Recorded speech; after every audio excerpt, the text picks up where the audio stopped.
Yes, people, what's happening? Welcome back to the channel. Big up to everyone that's locked in over on Chelsea Fan TV, and welcome to your daily transfer update. And as always with Chelsea, there's plenty of news to get into. We've got the latest on the pursuit of Matheus Franca. That Mason Mount saga is now officially all done and dusted. Statement from Chelsea, statement from Man United. He's been unveiled to be their new number 7. So that saga is put to bed now. There's been a few farewell messages from the likes of Reece James and Ben Chilwell. We've got Liverpool interest in Levi Colwell if he's to leave Chelsea this summer. Potential links with Roma's Paulo Dybala as well. And the latest on a front of shirt sponsor, as well as the future of Trevor Chalobah and Andrey Santos, is also wanted on loan by Porto. But of course, no decision is really going to be taken until after the pre-season, where it'll be assessed, and then we'll see what there is. Oh, there's also before I forget to mention it, Christian Pulisic new improved bid from AC Milan. So maybe that'll be enough to get it done. Who knows? I think it's around £18 million. It's an improvement on their piss take offer of 12. So I reckon we might be able to maybe get a couple more million out of them, or a few more millions in add-ons. But yeah, let's wait and see how that one materializes. But I suppose there's one place to start. Obviously, guys in the chat, I'll get to all your messages in a sec. Make sure you let me know where you're tuning in from around the world as well, as always, people. Mason Mount, done and dusted now. It's boring. I know I say we're not going to keep talking about it, but this is I promise, guys, this is the last time. Final thoughts now that it's all done and dusted, and it's all finished. But Chelsea's statement, I don't know if you've seen it, but Chelsea's statement was pretty short. It was like 30 words from Bowley, and that was it. There was no acknowledgement that he'd even joined Man United or anything like that. Yeah. No, I know. It's been funny, like just watching the last kind of couple of days and what's gone on, and especially like one thing that stood out to me was Chelsea's Instagram caption. There was something like his association with Chelsea Football Club has ended. It was just all like very flat and kind of like his video as well. And I think that there was so much more effort put into his message to Man United, and him arriving and going, "Oh, I'm so excited to get onto this project and win more trophies." And I feel like that was a more genuine message than the one that we received through his video that he posted. And I mean, look, I'm not heartbroken about it. It sucks. It's crap. And I just feel like I expected more with that message. I just feel like I am a bit disappointed. And I think he owed us at least a little bit more, especially after how many months, he was so silent, and we knew he couldn't really come out and speak to us too much while it was all kind of going on. But I almost feel like I expected more after he broke that silence. And it was just kind of like a flat video, which it just didn't really have much to it. Yeah. And then reading the message that he put out to Manchester United, the two were just very different. And then there you go. It's now red on Instagram. So like, do you know what I mean? It was just such a crap little video, and then that's it. And when you look at the likes of Loftus-Cheek, even like Kai Havertz's message and stuff, like they did it through words, like written, and it still seemed a lot more kind of sincere and like genuine and coming like from the heart in terms of the message to the fans. And I almost feel like he kind of just chucked us in there as well. Oh, like, thanks to you guys too. Like, cheers for that. There was nothing for the fans at all. So yeah, no, I'm disappointed for sure. I don't hate him. I'm not gonna, call him names and stuff like that, because frankly, like, I think I'm gonna be bigger than that. But I just think it was crap. It was shit, and yeah, just not happy with it. Yeah, it was well disappointing. I mean, I don't really know what I was expecting, but yeah, as you say, like the fact that he pre-recorded it fucking weeks ago. Yeah, that's like you could so tell that it was read off a script as well. It was obviously auto cue or something, and like he was like looking up as well. He was waiting for the next bits to come down. I was like, you're better than that. Like, it doesn't have to be perfect English. Just say what you're feeling. It's as simple as that. But yeah, obviously it's all done and dusted now. Obviously messages from Reece James, Ben Chilwell, etc. And we can kind of move on. But yeah, it's all a bit underwhelming. I mean, there's a load of stuff coming out now about how Chelsea had offered like multiple contracts and whatnot. And again, there's still more disputes that the club saying one thing that Mount's camp don't agree with, and Mount's camp don't agree with what the club are saying. And it's all like back and forth. It's a bit childish playground stuff. I don't think we'll ever find out what the real truth of the matter is, but it's done and dusted. There's no point going on. There's no point going back over it again, but it's finally finished. And yeah, I guess we just have to move. We have to move on from that point of view. But yeah, it's all sort of like after all that sort of back and forth and stuff, it feels like it's just that's it and it's done. Very very underwhelming from a Chelsea and obviously a Mason Mount perspective as well. But we can move on to more important things now. I want to start with something I was talking about last night, but it was towards the end of the streams. I didn't really have time to go into it in as much detail. But I do want to talk about the defence, and I want to talk about Trevor Chalobah / Levi Colwell. Now, obviously, last night it come out that Newcastle are looking to, they're interested in making a move for Trevor Chalobah. He actually turned 24 today, so happy birthday to Trev. Obviously, like I'd like him to stay. I think he's got a lot of value to give to the side. 24 years of age, he's versatile. He's got a lot to offer. He's got his best years ahead of him. I think under Pochettino, he could improve a lot as well. But then, like, you look at it and you think, right, for me, in a back four, you need 5 centre-backs. There's reports saying that Pochettino only wants to work with 4. You're taking a massive risk. And if one player gets injured, there's no rotation for cup games. We know that Fofana and Badiashile so far in their Chelsea careers have been very injury prone. So I think you're leaving yourself massively short. But on Chalobah, we'll get to Kolo in a bit. But on Chalobah, do you think it would be a mistake if he leaves the club? I mean, it's obviously the word going round is that, you know, Pochettino is happy for Chalobah to stay, but at the same time, if a suitable offer came in, he's not going to stand in his way to go, which is I guess okay to an extent. But I don't know. I feel we're making a big mistake and leaving ourselves well short. Yeah, no, I agree. I really want Chalobah to stay, to be fair. Like, he's never really been in my list of players that should be leaving Chelsea this summer. And, you know, yeah, he hasn't been kind of great. He's obviously not started many games and stuff, but I feel like people forget how kind of reliable as well he was, you know, how great he was. I'm pretty sure there was that stat that we hadn't lost.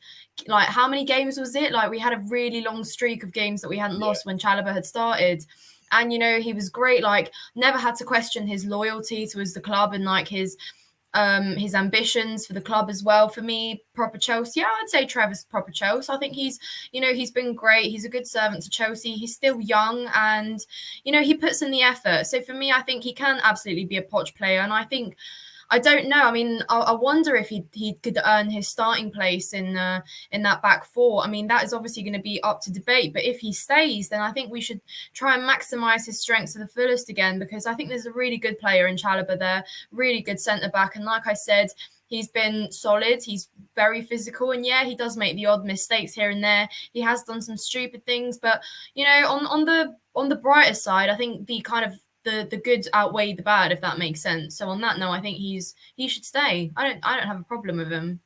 No, I don't either. I just think like the defense is going to be interesting, like what the makeup's going to be, because of course, you know, we know that obviously Fofana, Badiashile, Silva and Colwell are probably going to play the majority of the minutes. It'll be interesting to see what Pochettino does with Silva. Is he still going to pick him every game like he was picked every game under Tuchel, under Potter, under Lampard? Or is Pochettino going to look more towards the future and think, well, you know, yes, this season's important, but Silva's unlikely to be in next season. So am I better off not playing him every game, maybe only play him in the big games, and then give those other minutes to the guys that are going to be here for years to come, like Colwell, like Fofana, like Badiashile, and maybe even Chalobah as well. But I mean, how do you see Silva being used next season? Because I think, again, we just expect him to play every game, but maybe that's not in the best interest of the club for him to play every game. And maybe, as I say, we could be better off distributing those minutes out between some of the younger guys. I don't really know. What are your thoughts on that? Yeah, I get what you mean. Like, it can be a conversation to be had, but for me, Thiago Silva's got playing time for days in him still. Like, we know what he's like. He's been obviously player of the season for us. He's been absolutely phenomenal, and he's a great example for, you know, any other centre back that stands alongside him, left back, right back as well. He's just such an integral piece to our back line, and I think that, you know, he's still got a season in him, absolutely, but we can't really be draining him to the max next season. And like you said, because we're going to have kind of younger players. Colwell will hopefully see as well there as well. And you do have the argument there. Is he kind of denying a younger centre-back there from kind of developing and being kind of used in Chelsea's long-term kind of successes? But for me, I think Thiago Silva can absolutely start in next season. Of course, we're not going to be playing nearly as many games as we were last season, so you've also got that on the table there. There are talks about maybe could Silva be our captain next year as well, even though it would just be, for a season, and he absolutely does deserve that. And then, we could give him the best send-off that we've had in recent years, and that would be all like great and smiles. But I absolutely do think that it's tricky. It is tricky, but like me being the Thiago Silva fan I would say let's have him there. And I just think he's going to be a great kind of leader there as well. Captain or not, Thiago Silva's a leader in that back line. Yeah, he's got plenty to offer on the pitch and off the pitch, particularly to such a young pool of centre halves. I think other than Silva, the oldest is going to be Chalobah at 24. He just turned 24 today, so we've got early 20s in Cole. I don't think he's Colwell 20 yet. He might be 20. And obviously, Fofana and Badiashile are very early 20s as well. So actually, after that, you've got, in terms of age, there's a lot of youngsters there, and the defence is going to be like there's a lot of talent there, and it's exciting for sure. But there needs to be some sort of leadership, some sort of someone to mentor these young centre backs. Now that Azpilicueta's gone as well, that's one less kind of senior pro to mentor those players. I don't really know what I'd go with as the first choice defence, because obviously Colwell, which we'll get onto shortly. There's Silva, Fofana, Badiashile, Chalobah as well. Who do you think? Obviously pre-season will probably reveal a lot, but for you, who do you think should be the first choice pairing? We're obviously going to play a back four next season, I would imagine. I don't think they're going to spring a back three surprise on us, but who would you be looking at as the first choice partnership next season? If I'd have to go, ideally, I'd probably say, because like we said, we've had this conversation before. I think experience is going to be equally necessary. And, we had a talk about what kind of is experience, but I think Thiago Silva is that. And because we have taken a lot of our senior players now have left. And like you said, we've got a very kind of young, you can say inexperienced, raw kind of potential squad there as well. So I think Thiago Silva would potentially be very necessary in there as well. But I'd probably go, it's hard. I like Fofana, but I also think that Badiashile hasn't kind of had or been, obviously he did start a lot of games, but I feel like he could and deserves a lot more playing time next season. But it's hard. I'd probably go, but I also like Fofana. So it's hard. I'd probably say maybe Colwell if we're going young, and maybe Fofana. I think that'd be a good, interesting pair. And then in rotation, probably Silva and Badiashile, perhaps something like that. I don't really know. You don't think Silva's a starting centre back next season as a first? Oh no, player? I do. If I had to go young, I'd go Colwell, potentially Fofana, and then if I'd go with experience, I'd go perhaps Silva and Badiashile. For me, that is a very kind of strong pair there as well. If we're talking about experience, reliability, great. Yeah, I don't know. Guys in the chat, let us know your thoughts. Who do you think should be the starting centre-back partnership next season? Get it in the chat, let us know, and we'll go through it. I don't know. It's a tough one because, as I was saying, you do need to look towards the future. Thiago Silva is the present very much, but he's not exactly the future. I'd be shocked. Obviously, he'd be 40. He can stay till 50. He can stay at some point next season. But at the same time, yes, he's the present, but we do need to look to the future. And I just think, yes, we want him to play because it's going to give us a better chance of winning games. But at the same time, you feel that because we're only playing once a week and there's not that opportunity of rotation in European games, and obviously there's only the Carabao Cup until the start of next year when the FA Cup comes in January. So there's not an awful lot of rotation. So I look at it and I just think, well, some players are going to be, and good young defenders who need game time to help develop their game are not going to be getting many minutes on the pitch at all, because at centre-back, it's one of those positions where you don't want to be regularly rotating your centre-back pairing. You want continuity there. You want to build a solid partnership, and you only really change it through injury or if you've got like a lot of games coming up. Which you can argue, like Fofana, we've already seen he could potentially, I mean, God forbid, but he looks like he could potentially be an injury-prone player. So if he is, exactly, yeah, and we only kind of saw glimpses of, you know, he was kind of until early October, November, I believe, and then we didn't see him for ages after. He was kind of thrown back in there, and then I remember that when he returns, can't remember off the top of my head which game, but he was easily the best player on the pitch in a really poor game. Might have been Southampton, I can't remember anymore, but you know, he again is a young talent, someone that wants to prove himself. But you know, here we are having this talk, but we haven't even considered Chalobah in the centre back pairing. So it's a difficult one, isn't it? I don't think he plays though, if I'm being honest. No. I don't think he's a starter. But this is the problem. Like, obviously, you've got to have a good squad and you've got to have good strength and depth for sure. But when you're playing once a week, it's pretty tricky because there just isn't the volume of games there. And you know, as I was saying, you got to make sure you've got continuity and in a centre back pairing. That's the last thing you want to be doing, is constantly rotating at the back. You know, it doesn't really matter too much if you.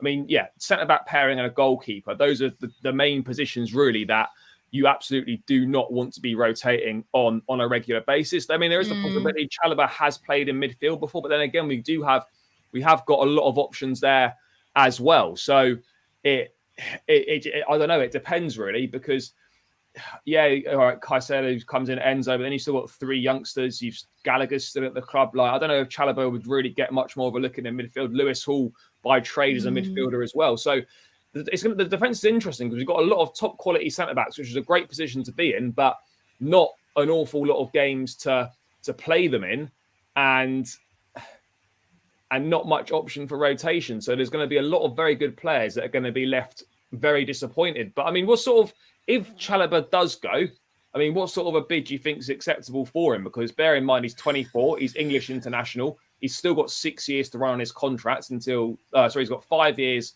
on his contract till 2028. There's an option for a further season. So he's potentially under contract until 2029. This is, like, we're in a position to command decent money for him. I mean, I don't think 50 million quid would be outrageous to say, but I don't see where we get that from. No, that's the issue. I don't see that. I value him very high. If I have to place a price tag on him, it would be something of that sort as well, I'd say, because you said it yourself, you know, he's a young player. He's been at Chelsea, you know, he has had some absolutely phenomenal games, and like you said, 6 years on his contract, and we can afford him to make a profit out of him, absolutely. But I don't really see who comes in and pays that, especially when he's not been a regular starter. You know, he hasn't been first pick. He has had a few issues here and there. But again, someone that's very comfortable in the Premier League, has played it up against the best kind of forwards as well. So you have got that there as well. We can't underestimate him for sure, but I don't know. I don't see potentially more than 40 million on Chalobah from another club at the moment right now at all. I would imagine that 40 million is probably the maximum we could get. But would anyone? This makes it sound disrespectful, and he's not very good. I think he's great, but would anyone actually pay 40 million pounds for him? That's the problem. You know, Arsenal aren't looking for any centre backs. You know, United, all right, they could do with one more centre back, but I don't think they would be interested in him. Liverpool, no.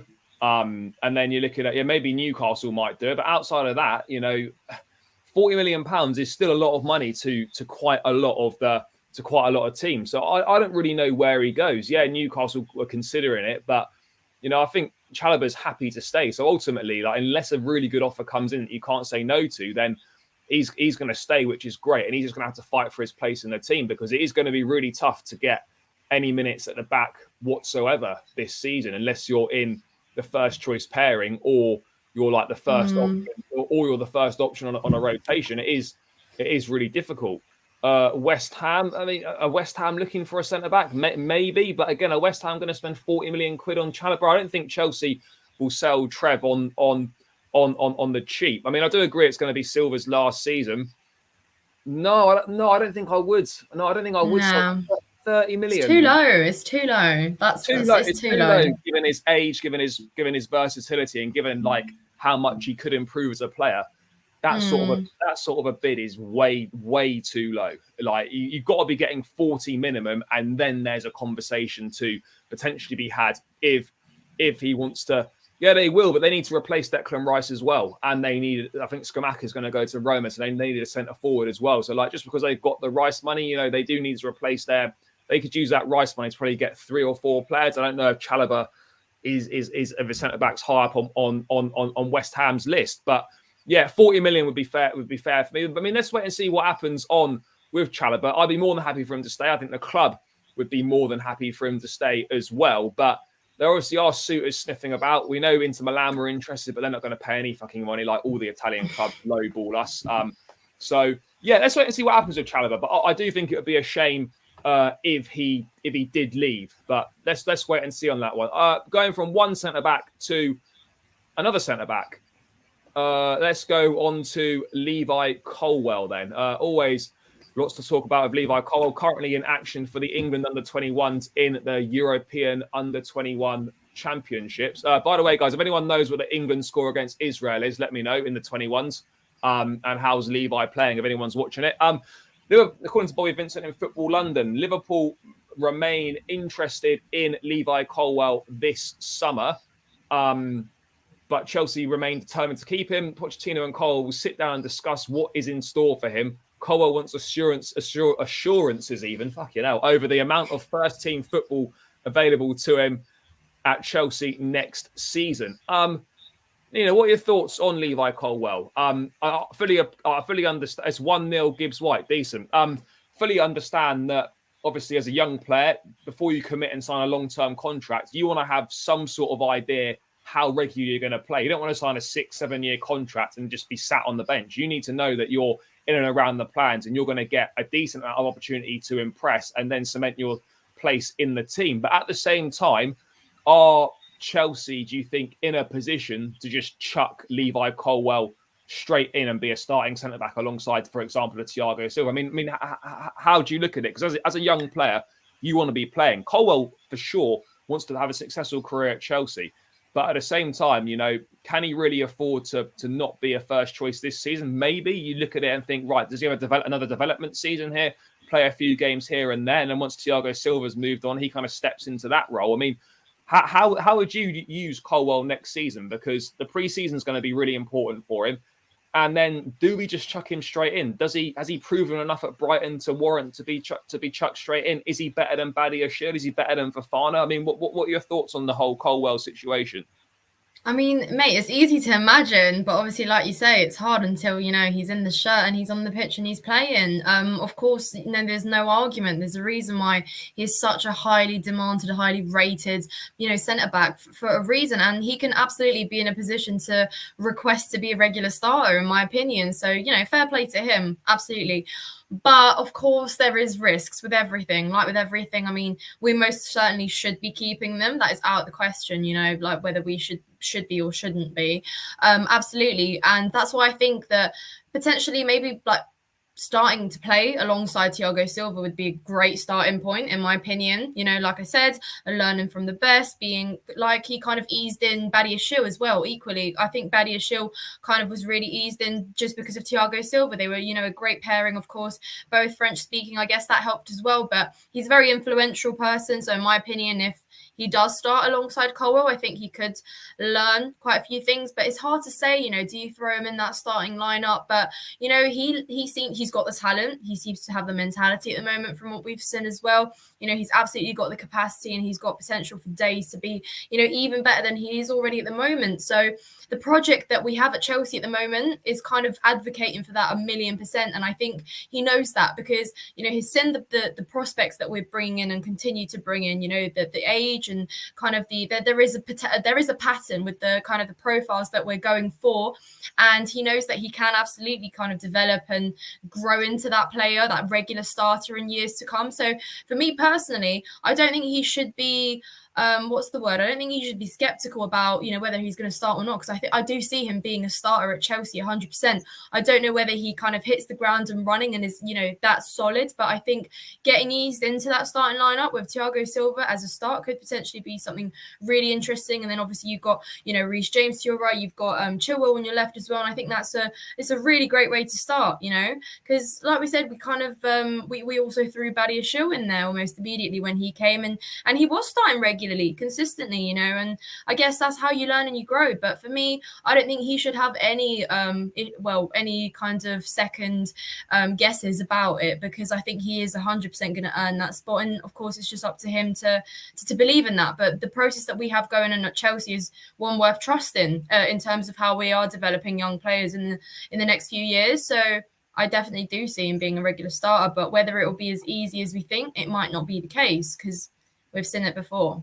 I just want to address this quickly, right? Colwell's not requesting to be a starter. It's very normal at 19 years of age before you sign a 6-7 year contract, which is going to take you into the prime years of your career, 24, 25, to seek assurances that you're going to be part of the plans and that there's like a plan for you to be involved. You absolutely have to demonstrate on the pitch and through your performances that you deserve to stay in the team. But you as a young player, you absolutely have to assess the situation and think, right, before I commit myself to the next 5, 6, 7 years, is there a clear pathway for me at this team? Are you planning to use me?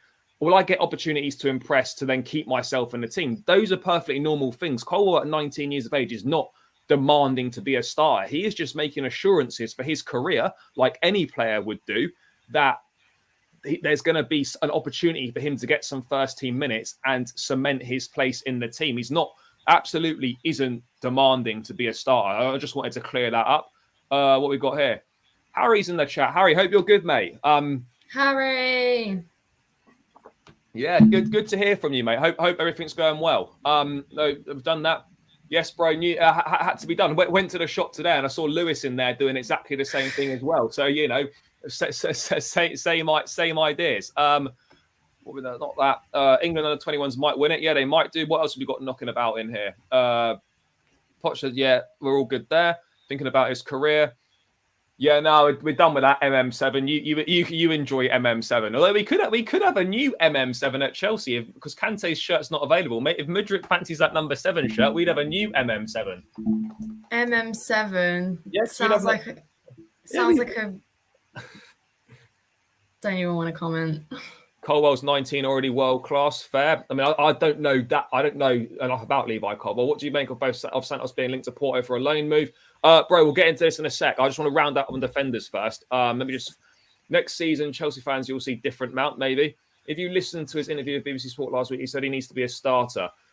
Yeah, no, I appreciate that for his career, that he needs to be playing regularly. He's got aspirations to get into the Euros for 2024. I fully appreciate that. Now, he needs to sort of, sit down with the club and ascertain like what the plan is for him. And is he going to get enough minutes for him to get into the seniors? Well, I don't think... Nah, they didn't, mate. They didn't. I mean, they could have done. To be fair, if anyone from Chelsea's watching, they want a few more guys for the photo shoot. Let me know. But I think it's all done, mate. It's all done. Yes, Nick. Thanks for tuning in, mate. The club with 2 Masons. Oh yeah, Man United. Yeah. They aren't going to turn around and tell him he's not going to play. He'd be off like a shot. No, he would be, but they would also. I don't think they'd lie to him to get him to sign a long-term contract. Watch Brighton finish harder than us. I think as Kolo was a big part of that. He should have a good standing. He started with Brighton every week. Of course he was. I love Reece James so much. Yeah, agreed. Thanks, mate. Appreciate that. Yeah, I mean, yeah. Yeah, don't lie. You're getting sponsored right now. Yeah. We're all good. We're all good. He said he doesn't want to be a backup. Well, no, again, yeah, he wants to play regular minutes. You obviously have to earn that, right? But I presume he's searching for the assurances that he's going to be given an opportunity in the team to earn his right to play regularly. That as anyone would do that in their career. Do you think Colwell definitely here next season? Yeah, hopefully. No, we're not giving him. We're not giving him away. I mean, like, look, Brighton did they had their best efforts to try and keep the player, and we were adamant, said no. I don't see why we turn and suddenly give him to Liverpool. That's just not happening. Like, no. No, I think he stays. But again, obviously after the 21s, he'll sit down with Poch. We'll do the pre-season, assess the situation. Hopefully, he signs a new long-term contract. I think he will be a massive part of the plans going forward. But again, it's all very well. Getting given the opportunities, which I think at Chelsea will give him opportunities, and Pochettino will give him opportunities for sure. But it's then up to you to go and deliver on the pitch for Chelsea. Now, he did very well at Brighton last season. He did only start supposedly 13 games last season for Brighton, so he didn't play every game. I think he did well under De Zerbi, and De Zerbi used him well. But again, if he started 13 games for Chelsea next season, is that an improvement? I don't think that's a terrible thing. But again, what I would say is it's totally different playing at the back for Chelsea than it is playing at the back for Brighton. Teams are going to play against Chelsea in a very different way than they will play against Brighton. But I don't know. Look, I think Levi Colwell's a top player, but ultimately, impress in pre-season, impress when you're given your chance, and then you will be in the team and you'll get the minutes that you want. I think that's the easiest way to go about it. Just stay and fight for the shirt. Right, what we're going to do now is we don't have any European football, so it's going to be hard. It's going to be hard to rotate at the back. Chalobah, I'd sell him to Saudi. No, I wouldn't sell Chalobah. I don't think we should sell Chalobah. Yeah, this is my point. Is that it's all very well saying Pochettino wants four centre backs, but when two of those centre backs have already shown signs of being quite injury prone, or there's a situation where any player can easily pick up an injury for a few weeks. Yeah. You're leaving yourself very, very short. So I do think you need 5. Max, hello. What are we saying here? Will there be much squad rotation? I don't think there will. I honestly don't think there will. You might get 1 or 2 changes from game to game, depending on injuries, fitness, and whatnot, or maybe certain personnel. You might tactically pick someone else, but there's not going to be that many options. But yeah, anyway, that kind of rounds out the defence. Let's see what happens with Chalobah. Let's see how Levi Colwell impresses in pre-season, and then what opportunities will be given. If I had to say right now, will he start against Liverpool? Because I know someone's bound to ask that. Is he going to start against Liverpool? I would say...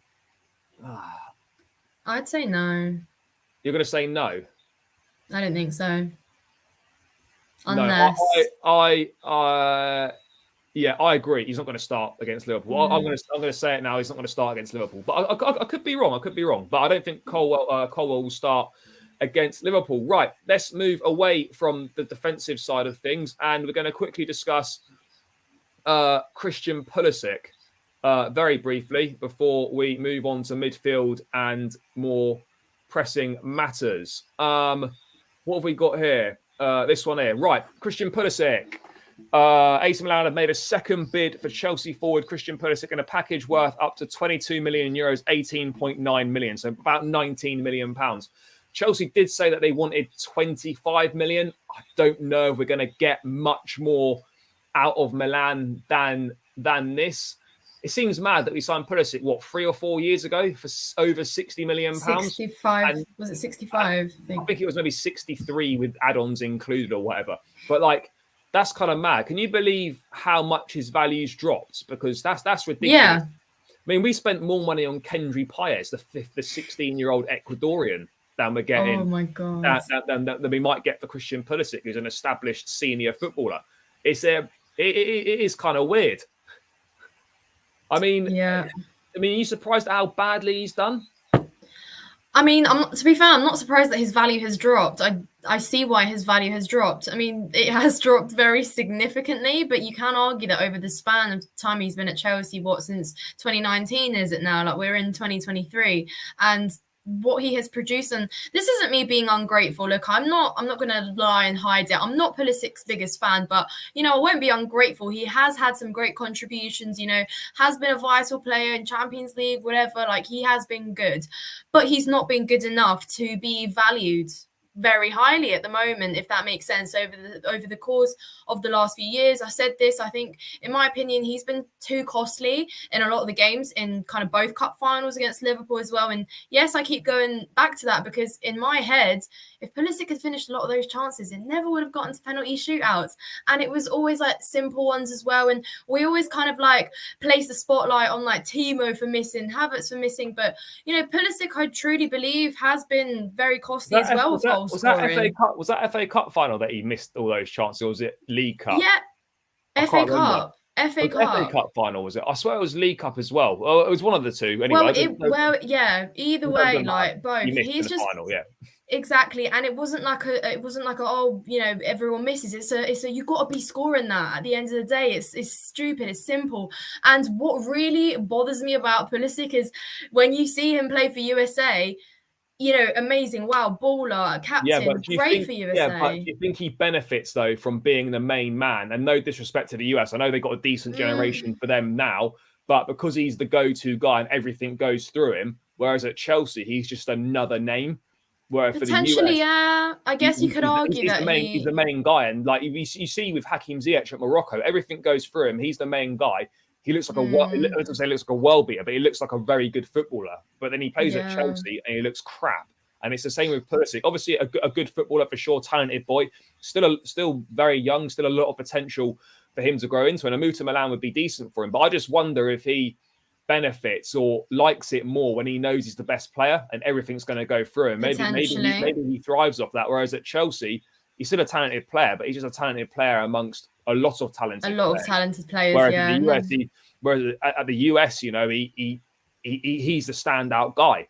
But I'm also a little bit surprised that there's literally no market for him. Essentially, you've got no clubs interested other than AC Milan and Lyon. Or maybe there are other clubs that would have been interested, but they don't see value at £25 million, which is also kind of mad as well. But I mean, yeah, he's obviously going to go. But do you think we can get anything more out of Milan? No. Look how stingy they've been with even the boost up of the bid, which fair enough is better than the first one, but they really aren't gonna go overboard with it, are they? And we've also got to look at that financial perspective as well and think, well, who else is lined up? Obviously Lyon, that's no longer there, and who else apart from Milan's coming in for Pulisic? No one in the Premier League, no one in another club.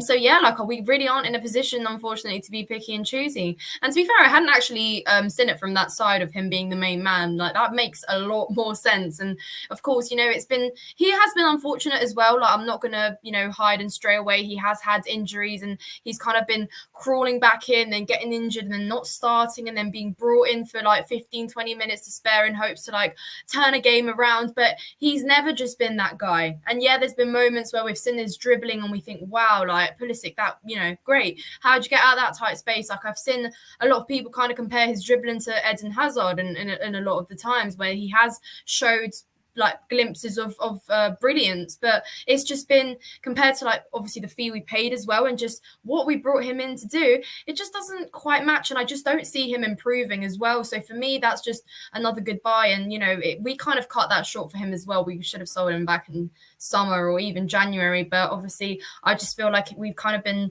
dragging him along and pulling his weight, but it should have just been long done. With Ziyech, I kind of placed them equally, both on the same kind of level there in terms of what they have brought to Chelsea.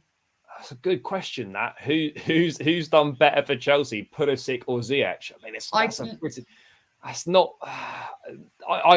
that's a tough one. Guys in the chat, let me know your thoughts. Who's done better for Chelsea, Pulisic or Hakim Ziyech? There's not much in it. Let me just get to a couple of things very quickly in the chat. Francis, thank you for the donation. Much appreciated. Thank you for your fair analysis always. Well, thank you. Just try and say it how it is. It's just opinions at the end of the day. You're getting all these compliments today. Compliments today, yeah. Model, fair analysis. Donation, fair analysis. Yeah, it's a it's you are the main man. well, no, I don't want to say that. I'm not saying that. If anyone else wants to say that, then they're more than happy to. I'll bring it up on the screen. Depends on pre-season. I'm well behind on this chat. Apologies, guys. Let me see. Caicedo, we'll get into that in a sec. 20 mil and it's a deal. If we can get 18.9, let's just add a couple more million to the add-ons and we've got a deal. Big up Chelsea Fan TV. Appreciate that, mate. Checked the wage bill and Bubba Rahman's contract's been terminated. He's gone to Greece now, so he's finished. But yeah, that's poor. Imagine if lockdown Pulisic never got injured. But the fact that you have to refer 3 years ago for Pulisic's best form is pretty poor. Literally wants to be Captain America. Just shows how poor our previous recruitment was. Bubba Rahman at 85k. Yeah, terrible. Big fish, small pond USA. Yeah, agreed with that, top bins. KSA man, big up. Pulisic won't get any better. I don't want to say he won't get any better because I think at 23 I think he's only 23, could be 24. But yeah, I think he can get better, but I just don't think he's going to get any better at Chelsea. So that's the most important thing that we're talking about here. He needs to get better at Chelsea. Let's see what the people are saying on that. Pulisic is no longer the expensive player he once was. Seems a player within himself. Fair. physically struggling in the Prem, maybe. So people are saying that Pulisic has done better. Rafael's still a main man at AC Milan. Nah, but yeah, Pulisic's not going about being main man, but Leao will play one side and Pulisic will play the other side because Brahim Diaz has gone back to Real Madrid. So they'll Project Restart alone does it, probably. Mate, if I'd love to be gaffer, but I'll be honest, everyone thinks they'd be a class gaffer. I'd be so shit. Like if we're being, I would. I wouldn't have any idea about the sessions or anything. I'll be all right on the touchline and that, but yeah, if we're being honest, the daily training stuff, I'd be shit. So the boys gave it everything though. It's a nice thought. No, I'd be all right in the press conference and that, but yeah, the actual football stuff, that's I'd be shit. Nice to chat with no toxicity or agendas. No, I appreciate that, bro. No agendas from me. Ziyech did have the banger against Spurs though. That is fair. Oh, what the left leg top left bins, yeah. That was quality. That was quality. His left leg is sick. Like I'm not gonna lie. Like Ziyech, like he's got a very gifted left leg. You know, on a good day, his left leg crosses are absolutely unreal. And yeah, you can argue that he has You mean his left foot crosses? Yeah, is he crossing with his leg? Oh, go away! Those left leg crosses from Ziyech. His left knee crosses. Oh, it's too late, man. It's 6 p.m. Leave me alone. His left foot crosses have, on a good day been brilliant. And yeah, at times there's just not been people to meet him. And, that's a whole nother conversation. No one to finish his chances, blah, blah, blah. But still not good enough. No, I agree. It wasn't good enough. And yeah, that deal with Milan will get done at some point. I think this week, hopefully that could be wrapped up, some sort of agreement. I don't think we're too far apart now on evaluation. I think we might be able to come to an agreement pretty soon on that deal, and Pulisic can move on, and then we can also move on from him. Do you think we need another winger? Because at this point in time, right, we've got Mudryk, Sterling, Madueke, and then we've got Nkunku who can play down the flank if necessary. And we've also got Jackson. I was about to call him Samuel Jackson then, not Samuel Jackson, Nicholas Jackson, the actor. And what's the other one? So we've got Pulisic, Jackson and Nkunku can fill in there. Or do you think with Pulisic going as well, do you actually think we need to get another out-and-out winger? No, because I feel like there's even still enough rotation if necessary. And, for me personally, I see Noni Madueke occupying that right flank, hopefully. And then obviously Mudryk, Sterling potentially will be, competing for that left. I think Sterling probably will start at the start, at least anyway. I think Mudryk still is going to have to, fight to earn that spot as well. But I think he deserves it. He's got the potential for it. And I'm just begging and praying that Pochettino gets the best out of him as well. Because, he's a player for days as well, in my opinion. And then, of course, Nkunku, you've got another versatile player. He can play in the wing, can play as a striker as well if necessary. Don't think we'll utilise him as that anyway. But still, you've got a versatile player there as well. So, I don't know. I don't want to be in a situation where, too much, kind of less is more at times right now, at least anyway. But yeah, I guess with no, I don't know. I wouldn't say it's a priority right now. I don't think so. I personally wouldn't.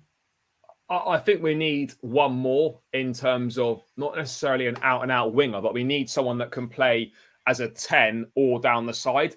Because realistically, you look at it, Nkunku's playing 10. Where's the other option to play 10? That's true. There isn't really. Yeah, right. You could try tuck Sterling inside or whatever. You can try and put Mudryk there, but it's not really ideal. It was like shoehorning people into positions. Whereas if we get someone, because obviously Mount and Havertz have gone, we don't need to replace both of them, but we need a replacement. We need those two that have gone out. One needs to come in that sort of attacking midfield position. And so I think we do need one there, whether it's Gabri Veiga, whether it's Rayan Cherki from Lyon, the 19-year-old. Like I think we need someone in there to come in and offer a bit more squad depth, because God forbid what happens if Nkunku gets injured, we're fucked in that 10 position. Yeah, it's like you're maybe putting Chukwuemeka there, or you're playing Conor Gallagher there.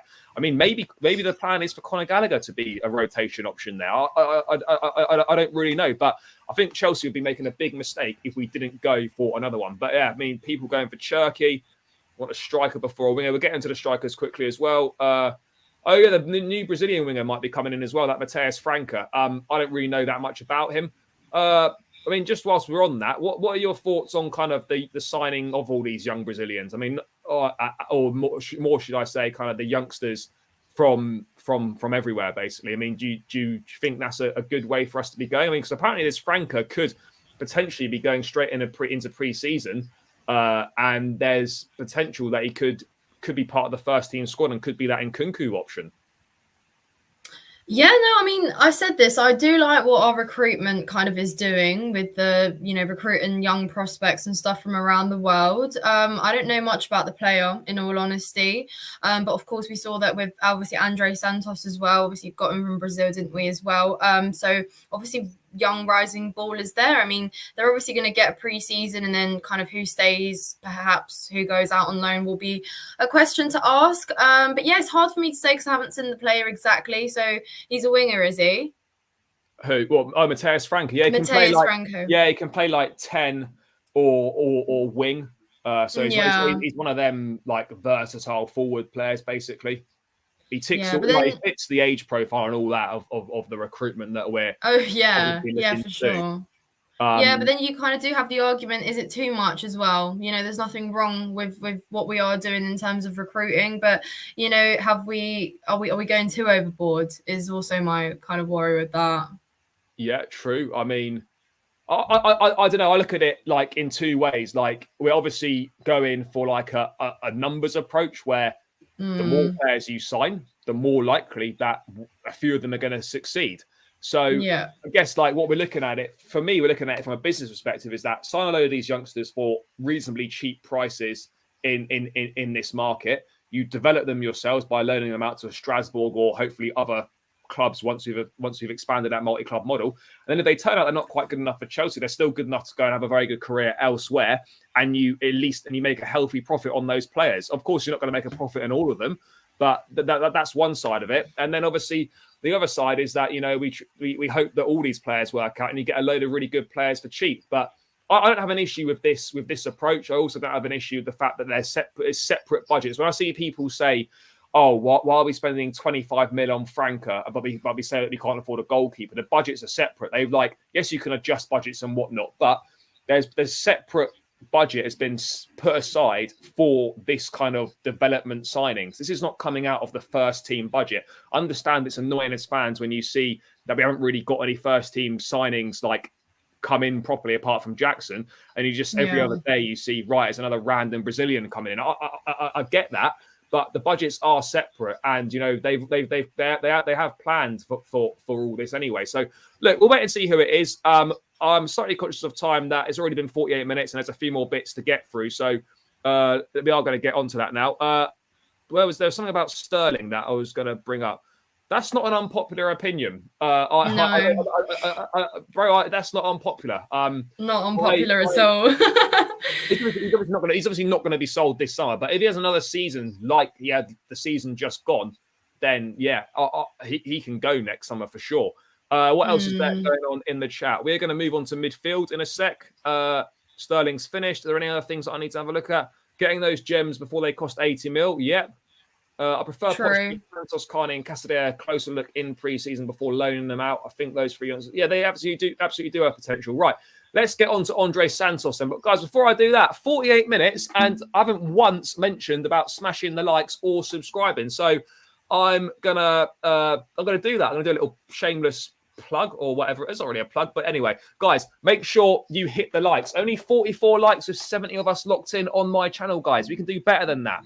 We need to up that conversion rate. So don't be shy. Hover over the thumb button, give it a little click. You get involved in the chat pretty well. So you can just hover over, give that like button a click, and it massively helps me out. I do really appreciate it. Let's try and get this to at least 70, 80 likes if we can. Only on 45 at the moment. So let's get those likes up, people. And the same over on Chelsea Fan TV as well. Let's get it 100, 150 plus likes, guys. And make sure you subscribe to both channels as well. It is greatly appreciated by myself and everyone else at Chelsea Fan TV as well. So if you could subscribe to my channel if you haven't done so. And also, guys, make sure you subscribe to Chelsea Fan TV. Trying to get to 200k as quickly as possible. Not a million miles away now, so every new subscriber does help on that front. So guys, be generous. You're great people. I don't know, I do know some of you, but you're great people. Always get involved in the chat, interacting with you. But make sure you subscribe to both channels, people. And if you really want to let me know in the chat. Just let me know when you've done it as well, and I'll give you a little shout out. What more of an incentive do you want on that?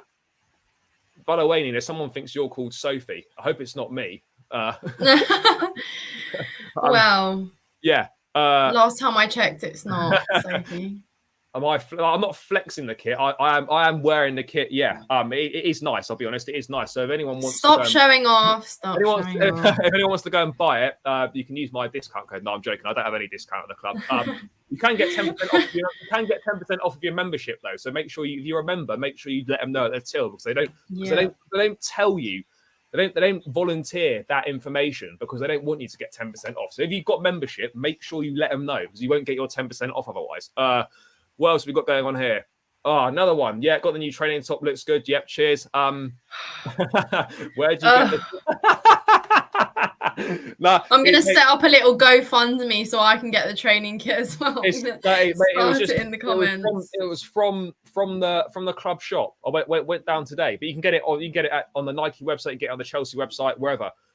Anyway, you really didn't wait around, did you? It literally dropped this morning, didn't it? No, it didn't. It was like yesterday, I think. Oh, what? Yeah, what? Oh, no time like the present. I'm not going to sit back and watch everyone else buy it and then go down to the shop and it's not there. That's not Sophie. Thank you, mate. Yeah. Thank you, Death Gaming. Appreciate that. Jealous already. Fair. Yeah, true. Yeah, you need to get one, mate. Anyway, this is right. I'm getting slightly sidetracked with this shit. Right. Anyway, let's move on to Andrey Santos. Enough about the training kit. What are we saying? Where is it? I just got rid of it. That's pretty peak. I just fucked that. I'm going to get that back up in a sec, people. Anyway, Nina, what are you thinking about Andrey Santos? Potential loan move to Porto. What are your thoughts on that? Do you think it's the right thing? I don't know. It's hard to say because, I mean, they're still all going to get pre-season though, right? Or is that going to be... Yeah, they're all going to get pre-season, yeah. Yeah, I mean, see, what's the thinking behind this? Because does that mean if Santos goes on loan, does that mean we get to potentially see, like, I don't know, Chukwuemeka, like, get that starting position in midfield? I don't know, because of course we're going to have a look at all of them, Casadei as well. But from what I've seen from Santos, he already looks like he's at a very high level. I mean, he's obviously you're looking at probably like one of the youngest, best talented players at his age at the moment as well. Obviously had a great season at what team was he in Brazil? Can't remember now. It's left my head. Yeah, that team. But yeah, like from what I've seen, he looks very impressive. He looks like he can play alongside senior players as well. So I don't know if age is that much of an issue for him. But of course, he is going to be a bright young talent. I think we will utilize him. Obviously, going off on loan, you get to kind of develop as a player. And obviously, he gets to play in a different league before he plays in the Premier League as well. So you've got to look at it from that side of things as well, which could be a positive. But it's hard to say. I don't know. I'm quite excited about Santos, and I almost feel like I want to see him kind of in a Chelsea shirt next season already. But then again, I trust that Pochettino will make those right decisions for us, and I'm fully backing Poch now. So whatever the gaffer says is whatever's right. But yeah, I'm excited about him as a player for sure. Definitely, I think he probably could benefit with getting that experience. Like if we are talking about experience. Obviously in Porto's not a bad team either to be at, I don't think. So Champions League football as well. Exactly, there you go. So if you want to... Something we can't offer, unfortunately. I wasn't going to bring it up. But you had to do... Everyone knows that we can't offer Champions League football, and that could be much better for him. That's what I'm saying. If you look at it from that aspect, it could be very positive. You gift him that experience there as well, and then he comes as a much better player for us in the future as well. And obviously, we're developing a lot of young players. You've also got that argument there. Is he ready? For that kind of role at Chelsea. There's only one way to find out. Like at some point, we not keep saying, "Are these guys ready?" and then not try them. Well, yeah, but you can't know until you see it. You're not going to know until we see. But ultimately, like, if Caicedo comes, I'm going to say when Caicedo comes in, because I'm pretty confident he will come in. I just got that feeling. I can't see us messing that one up. And then you think, right, are we going to sign another one? Or are we going to give Andrey Santos a chance? Are we going to use Chukwuemeka more? Is Casadei going to have an outside shout? Is Conor Gallagher still going to stay and be part of the club? Like, these are all the big questions. But Fabrizio was saying that Porto have appreciated Santos since January. They asked for him twice, but at the moment, there's no agreement with Chelsea. Porto like him, and they'd love to have him on loan, but Chelsea have not decided anything yet. So Porto's going to see him in pre-season and then decide. I think a lot of this is going to depend on who comes in as well. Like, if we only get Caicedo in, then Santos, for me, is not going anywhere. But if we get Caicedo and another one, then I think there's definitely space for him to go in as well. I think there's space for him to go in. But I mean, just on the midfield, right? Because do you think we need more than one? Because I did think this initially, and then I've slightly swung round to the idea that actually maybe we don't. Do you think we need more than just Caicedo? I don't think it's at the end of the world. I think we can do it too. We can do Caicedo and Enzo. I don't think it's the end of the world if we don't bring in another one. But then it kind of also means that we can change formation as well. It does give us a little bit more options potentially, but I don't know. I wouldn't say it's my priority. If we get Caicedo, I think I'm going to be more than happy. Like, for me right now, it's just the most important deal in this summer transfer window. I keep banging on about it. I will continue until I see the here we go for Caicedo to Chelsea. And for me, that will be a job well done. So I wouldn't be itching on. Perhaps when Lavia was an option for us, a couple of weeks back, then I was considering it. I thought maybe, bringing Caicedo and, Lavia as well could potentially be a good idea. But now that that's kind of off the table, then I'm not too bothered, I don't think, right now. And obviously we have got options there as well with the youngsters that we've just spoken as well in rotation there as well, potentially. I look at it, right, and yes, it'd be great to have two midfielders in, but then I think about it, when you're linked with someone like Romeo Lavia, who's only 6 months older than Andrey Santos, he's got one season in the Premier League and he's decent, but from a Chelsea perspective, like, is it really worth spending 40 to 50 million pounds on Romeo Lavia when we've got someone who could be just as good, if not better, than him?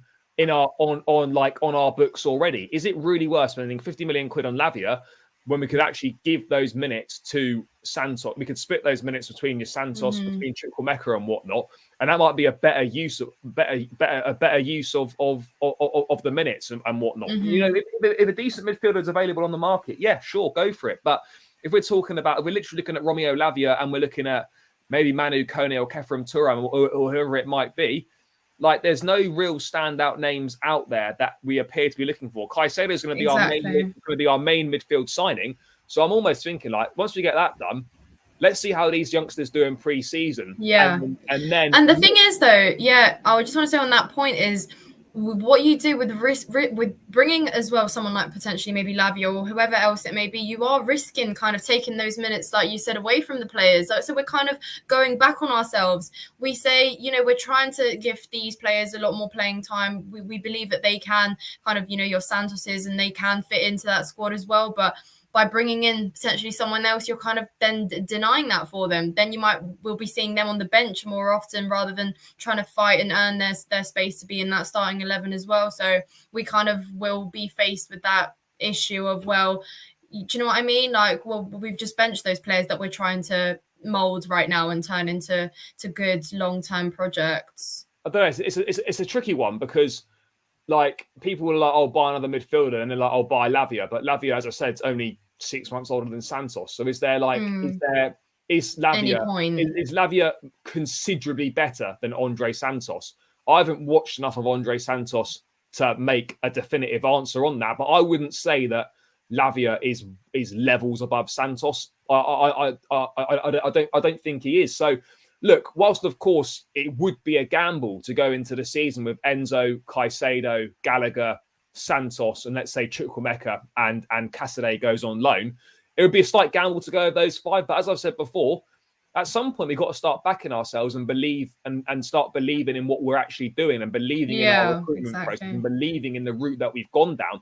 There's no point signing all these guys and then looking to spend more money to get midfielders in that are ready now. You know, we have to start believing in what we're going to do. And if that means right now, chucking in Santos, chucking in a Chukwuemeka for more minutes or whatnot, let's believe in what we're doing and let's see what happens. Because ultimately, the midfielders that we're looking for, like, why spend £50 million when we've got something in Santos, maybe in Chukwuemeka as well, that is just as good as anyone that we could potentially get for 40 or 50 million pounds. I mean, do you think it's a gamble to not sign anyone else? No, because then, like you said, we're not believing in what we're trying to do for the future. It's as simple as that. Yeah, you know? I just know that people. I just know that people won't be happy if we only sign. But people are always going to want more. They're always going to want more. But yeah, it's true. We got to start thinking about it. We are absolutely not. Let me remind you that as soon as Koulibaly walked out the door, people straight away went, right, we need another centre back, and that's just always the issue. Exactly. But there you go. Like, people will always say we do need more. It's just that kind of insecurity that you look around. Yeah, our players are young. Yes, absolutely. But you know, this is the whole project at Chelsea. So if you're struggling to kind of accept that, then you're not really going to enjoy kind of next season as well. Because let's be real, it will be bumpy. That's for sure.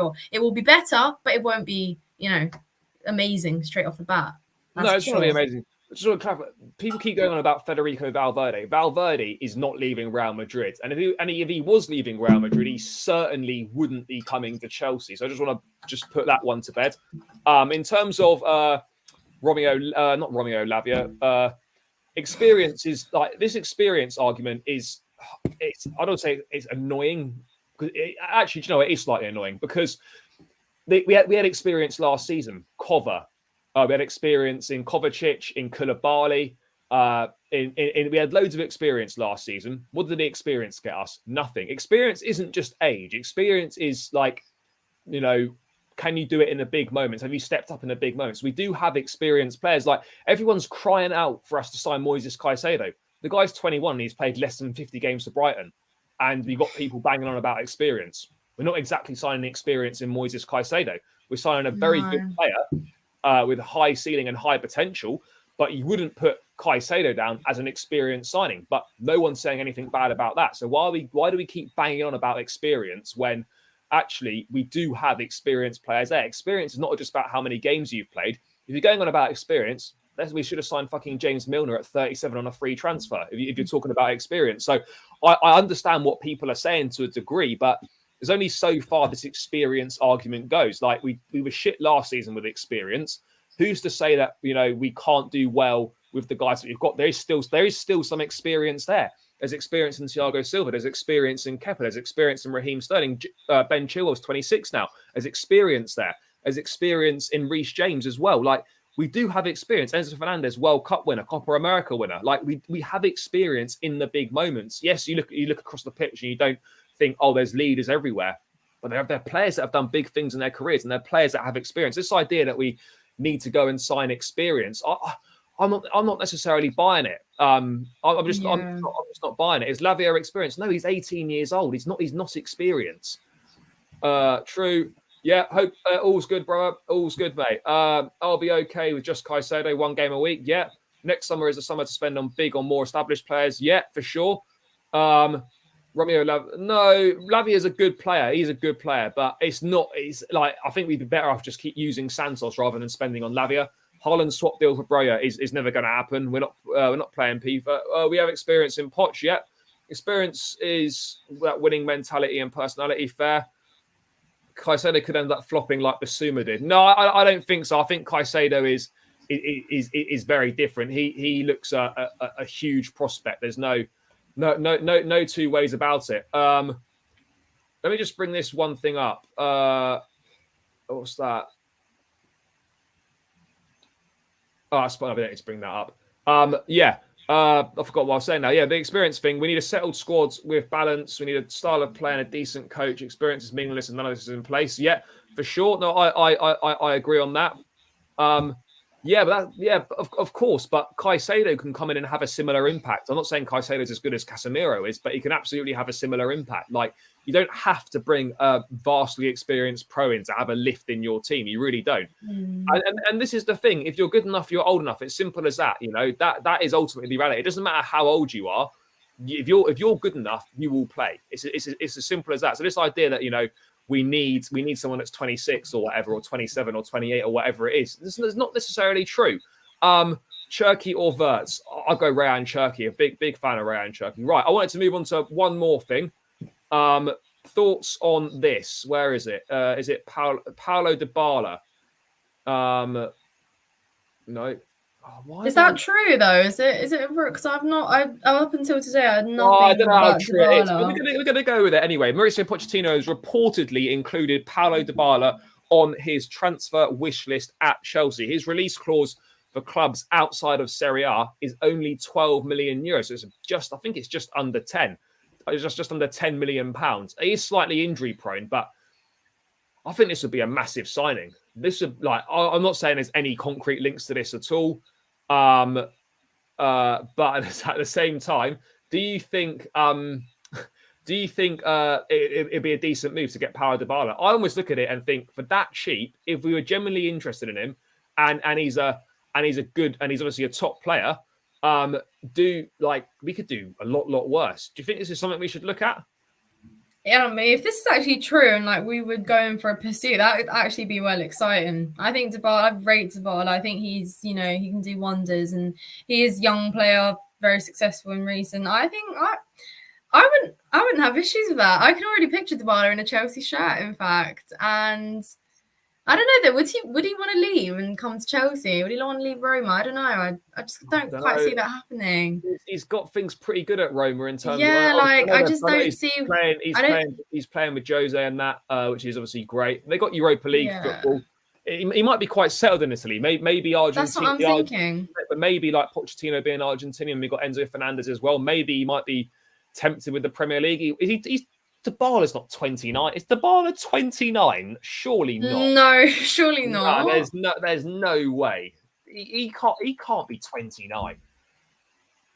He's 29. He's 29. I feel like I've been watching him for years. I thought he was like, fuck, he's 29, is he? I thought he was about 25. I did not know he's 29. Jeez.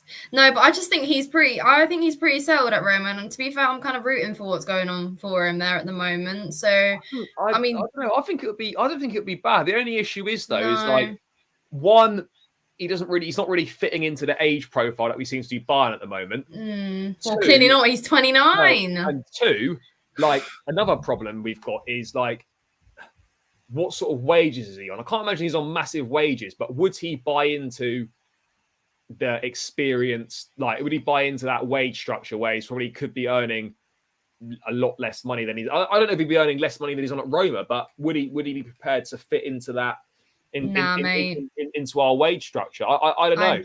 I think that on him personally, on a personal level, would be a high risk move, in my opinion. Just for him, you think it's a high risk signing?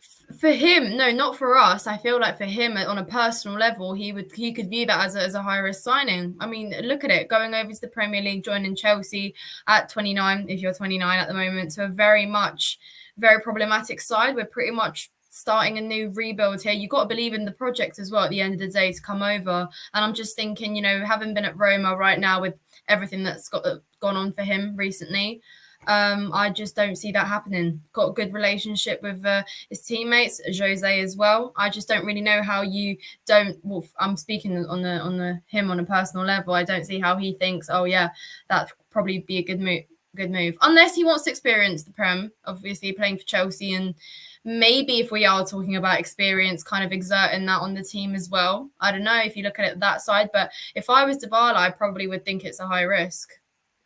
Yeah, it probably is. I mean, yeah, I don't know.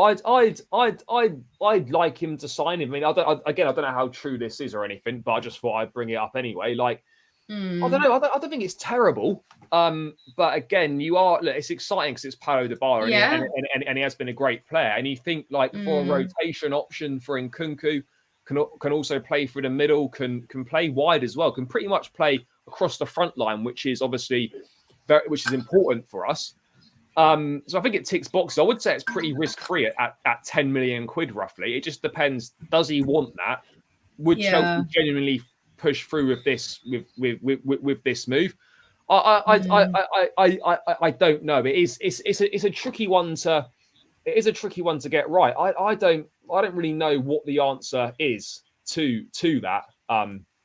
If we're being honest, we do need someone, but again, he is quite injury prone. Like he does miss a lot of games through injury, and that's just not what we need. It's not what we need, really. But I mean, there's like with everything, there's pros and cons to it. I just think maybe in the situation, just with like purely based off like what direction we're heading at and like the project that we have, then he doesn't quite necessarily fit that profile. But then at the end of the day, you also maybe want a player like that to shake things up. Maybe you want a player that can perhaps bring something different. But I don't know. It's a strange one. But just as a Chelsea fan, I'd say, go for it. But I think if I was Dybala, I wouldn't come to Chelsea. No, I would agree on that. I mean, if the club want to go for it, then let's do it. But I can't see Dybala wanting to do that. And the fact that, there's this, everyone knows about this release clause for 12 million euros to clubs outside of Italy.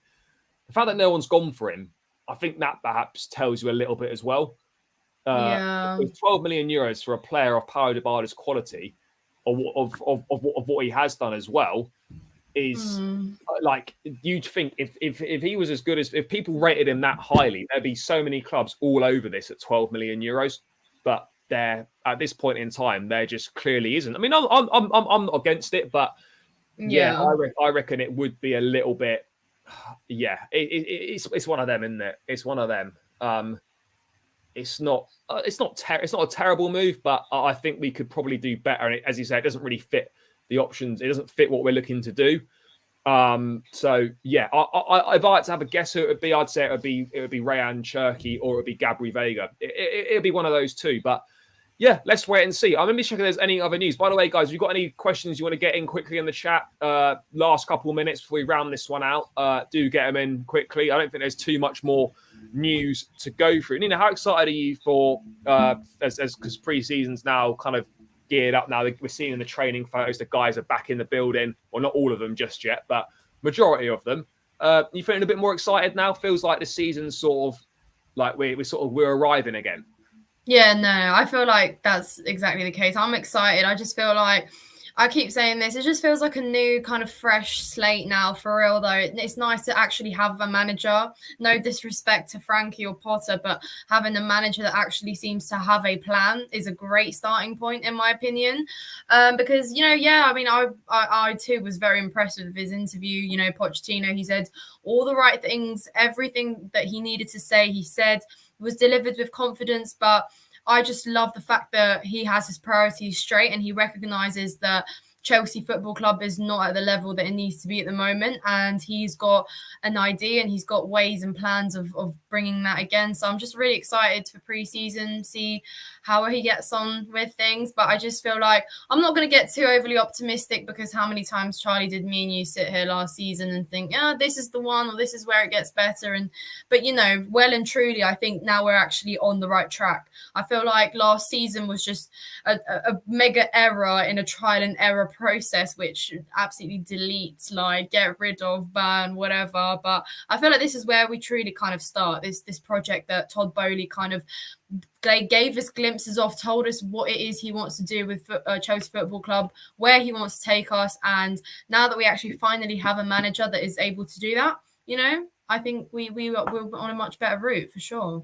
No, I'm excited. I mean, I always get excited at the start of the season. Need to sort of not get too carried away. But yeah, there's definitely promising. Most of the outgoings are done. We've got a few more to get out of the building. But let's hope this week we get some big news on some incomings. Like I said that on Monday. It's already sort of, well, it's not end of the day Wednesday, but we are getting towards the end of Wednesday. And there doesn't seem to be any further negotiations or any further breakthroughs on Caicedo or any other incomings for that matter. So yeah, it's exciting, but we do need to start to get a little bit of a move on now. We need some more bodies in the door. We've got until July 17th until we fly out to the States. We've got 12 days.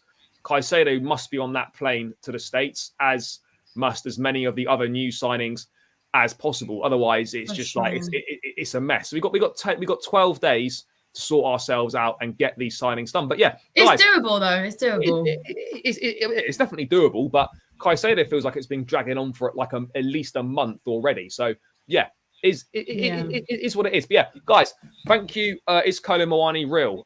He's a real person. Yes. The links. He's supposedly on the three-man shortlist with Lautaro and Dusan Vlahovic. Let's wait and see on that front. There's not really any more update on a striker. I don't think we'll get much more update on a striker until after pre-season, if I'm being honest. But yeah, guys, thank you so much for getting involved in the chat as always. On the way out, people, make sure you smash the likes over on both channels. How are we doing on the likes here? We've got 66 likes. We can do a bit better than that. Let's get this to at least 80. I think we can get to 80 on the way out. That's only 14 more. There's definitely 14 of you in it that haven't clicked it. So make sure you just smash the likes on the way out. Do exactly the same over on Chelsea Fan TV as well, guys. Don't be shy. Make sure you subscribe to both channels as well. I will pop both links in the chat right now. If you could subscribe, I'd be very grateful. Nearly at 4K. Well, loosely nearly at 4K. Well, actually, no, it's about 400 to go, which sounds like a lot, but I reckon we can definitely do that pretty sharpish, guys. So every new subscriber would help. So if you help get me to 4K, guys, it would be greatly appreciated. And make sure you subscribe to Chelsea Fan TV as well, guys, if you haven't done so already. Thanks for tuning in, guys. Greatly appreciate it. I'll be back again tomorrow with another daily transfer update. Let's see what the day's got in hold for us. Let's hope there's some big breaking news on the Caicedo stuff. But ultimately, what will be will be. We'll go through the day's news tomorrow, so make sure you stay locked in for that one. Guys, as well, make sure you subscribe to Nina. The link is in the description. It's not even the link. Just click the app. It takes you straight to the channel. All you've got to do is press subscribe, and it massively helps. Right? Have you hit? You're on 600 now? Yeah, 600. Yeah, just I think it was yesterday. Yeah, yesterday. No, there we go then. So yeah, Nina's on 6. Help Nina get to a K, guys. So all you got to do, go to the description. Click the app, takes you to the channel. Make sure you subscribe. Don't just sit there and be like, "Oh, I might do that." Do it. Just do it, guys. Do it. It takes you seconds, so make sure you do that. But yeah, thanks a lot for tuning in, guys. Massively appreciate each and every single one of you. Nina, thanks for your time as always, guys. I'll be back tomorrow, as I said. Take care and up the Chelsea.